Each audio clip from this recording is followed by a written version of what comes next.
Good morning to everybody. I would like to express my gratitude to Professor Carlo Ruta and to Giovanna Corradini for their very kind invitation to take part in this wonderful conference discussing a very difficult topic, that of human sacrifice in ancient and pre-modern societies. I am going to share with you some thoughts about a very debated topic, that of human sacrifice in ancient Egypt.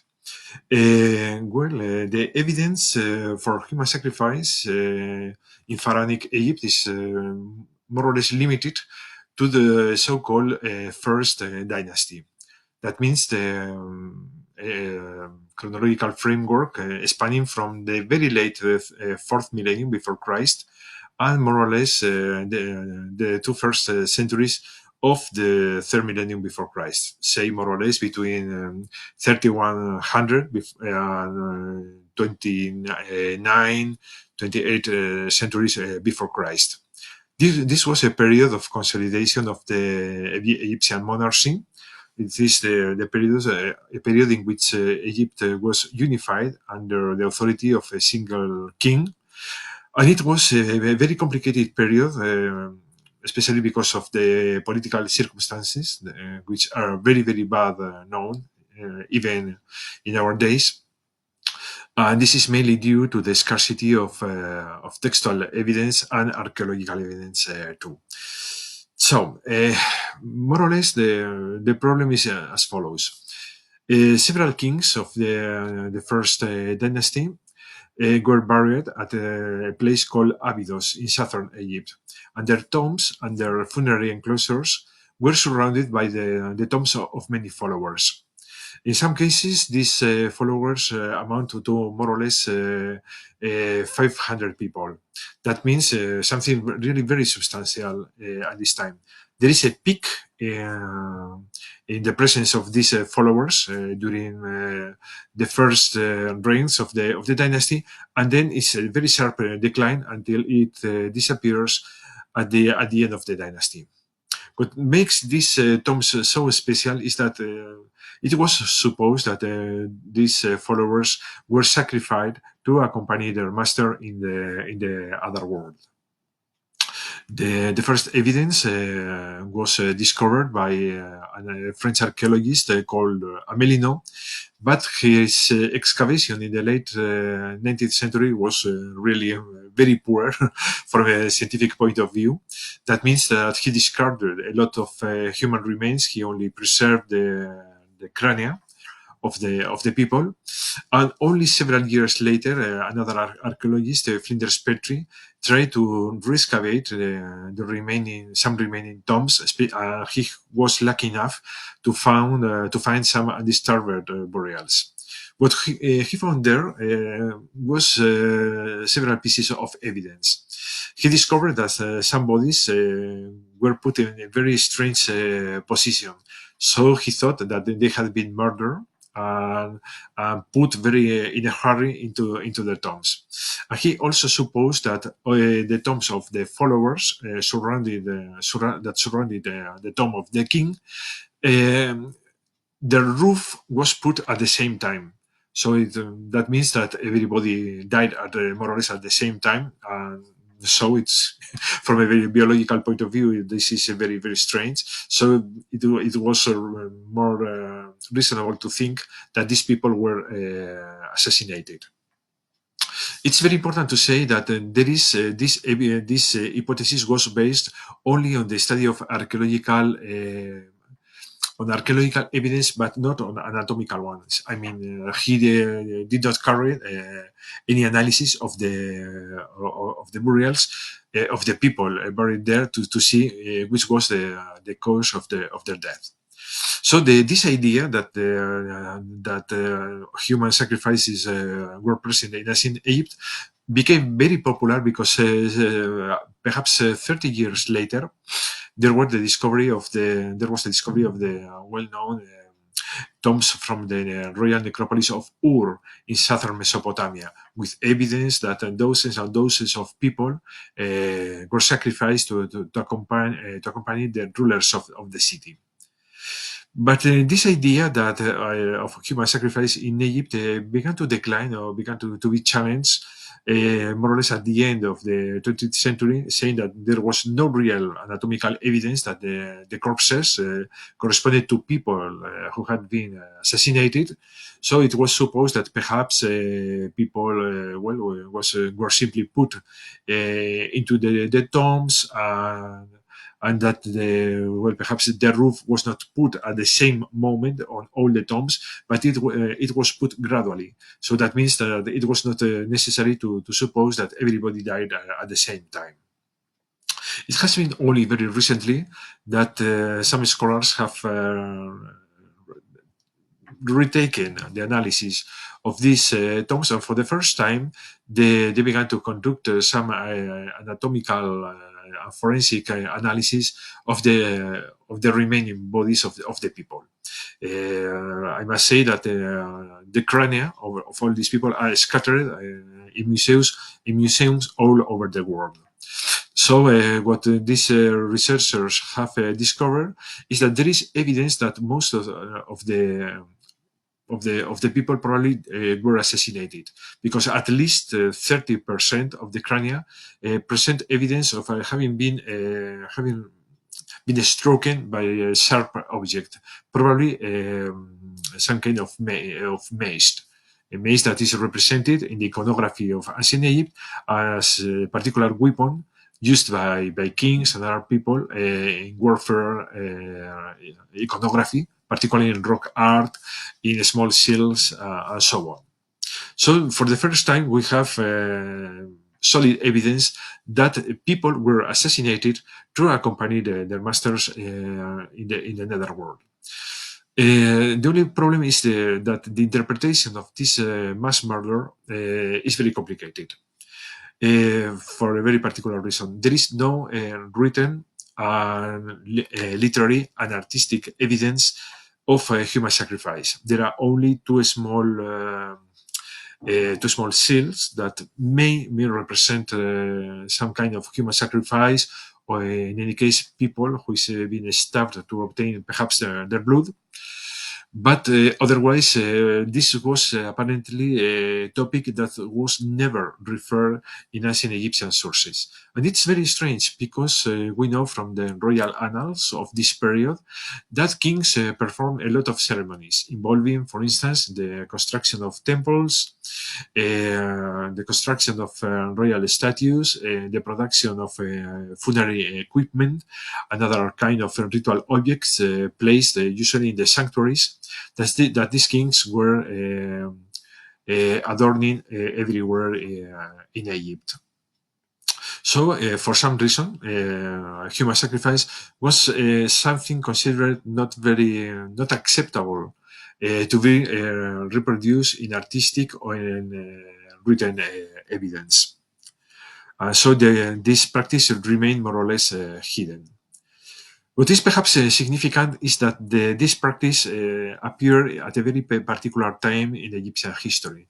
And it was at a time when the state was struggling to consolidate itself. And this is really a very interesting point, because thanks to comparative evidence from other regions of the world, in particular also from ethnographic and historical records about societies all over the world, we know that human sacrifice was particularly important in periods of consolidation of a particular polity.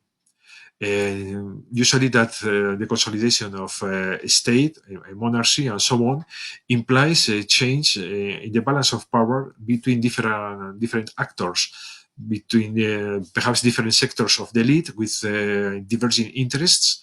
There can be also some resistance by the subjects to accept this new authority over them. And we know that in some cases, the consolidation of the earliest states in northern Mesopotamia and so on were accompanied sometimes by civil war and mass murder. Apparently, the earliest kings or earliest authorities in this time of centralization encounter a lot of resistance, and that meant that they used their force, mass murder in some cases, to kill resistance or perhaps people opposed to their authority. For instance, in the case of Tel Brak in northern Mesopotamia, there were several tombs with a lot of corpses belonging to women, children, old people, and so on. So it was a real massacre, not the outfit, for instance, of war. So in the case of Egypt, that may point that the beginning of the monarchy in Egypt was a very traumatic period.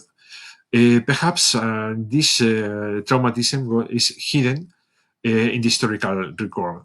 We usually, we Egyptologists, tend to analyze the origin of the ancient Egyptian state as a point in which centralization, bureaucratization, and the implementation of royal authority and royal administration over the country was something more or less homogeneous and something which encounter not serious resistance.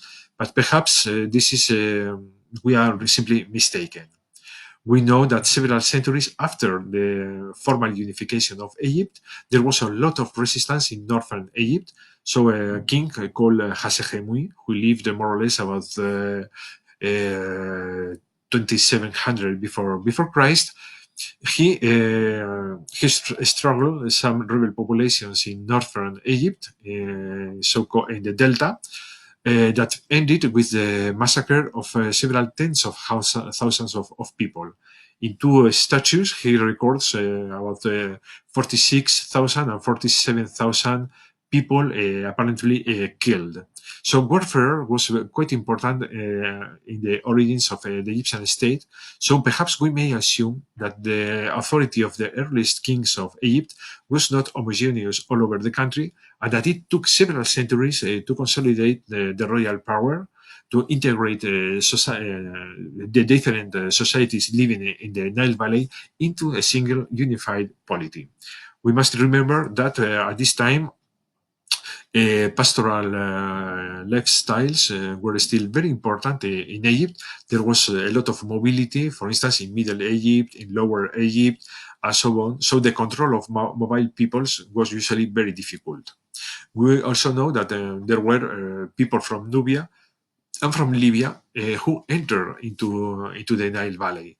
And in some cases, perhaps they were not very happy to to be taxed by the Egyptian state, so they may have encountered some resistance. We know, for instance, that some kings about 2600 before Christ, led several campaigns against Nubia and against the Libyan peoples that ended with the capture of sometimes of tens of thousands of prisoners of war and substantial herds of livestock and cattle.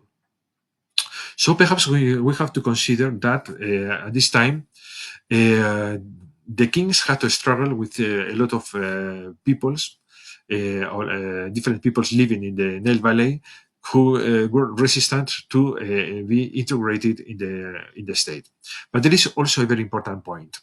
We know that the most important monuments at this stage of the Egyptian history were the tombs of the ruling elite. We have impressive tombs that belong to the kings that were surrounded by the tombs of, as I said before, of hundreds of followers. But in other cases, during the first dynasty, we have massive tombs in other areas of Egypt, at Saqqara, in the area of Fayum, in the area of Abydos, and so on. So who occupied these tombs? First, it was considered that some of them, particularly those found in the area of Saqqara, near modern Cairo, were secondary tombs of the kings. But nowadays, we think that in reality they belong to some very prominent members of the Egyptian society. Unfortunately, we don't know if they were members of the royal family or simply they were very important aristocrats or members of the nobility. But the fact that their tombs were so massive implied that perhaps their power was enough to challenge the authority of the kings. So that means that perhaps at this period of unification, of consolidation of a very young monarchy in Egypt, perhaps there was some potential resistance or some potential challenge to the authority of kings coming from some sectors of the ruling elite. That means that perhaps it was for this reason that human sacrifice was so important.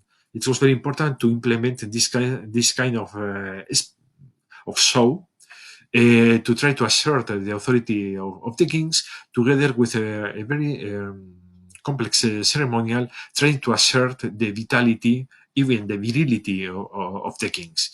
In any case, it's very important to, perhaps very significant to see that human sacrifices disappear in Egypt more or less at the same time when these massive tombs began much rarer in Egypt. It seems that perhaps kings finally asserted their authority and there were no rival capable to challenge their power and their claims to control the country. In any case, we know that human sacrifice disappear at that time, but not the fact of exerting sometimes a very hard violence against other human beings in Egypt. We know that, well, perhaps in some periods when a particular monument was created, for instance, a temple and so on, there is evidence at the temple of Karnak that perhaps a prisoner of war was sacrificed at that moment there. We also know the discovery of several hands found buried in the north of Egypt, in the area of Tel El Daba. And we know that severing hands was a practice conducted during warfare by the Egyptian armies. Perhaps it was a practice introduced from the southern Levant. And we have also some texts from, particularly from the early first millennium before Christ, when we know that in case of civil war and conflict between rival factions, particularly in the area of Thebes, the defeated faction may face a very quite horrible fate. In some cases, they were murdered. In other cases, they were exiled into the oasis. But in any case, I think that the big contribution of Egypt to the topic of human sacrifice is to think that this practice also appeared during a very limited period of time, a time when a state tried to consolidate itself, when the authority of the kings was not solid enough, and where there were perhaps other sources of social power. For instance, some members of the nobility, local elites, and so on, who may have the potential to challenge the authority of the kings. So it was thought that this kind of displays of violence, of massive murder, were considered practical or useful to consolidate the authority of the kings. So I think that perhaps I may stop here, and I really thank your attention. Many thanks.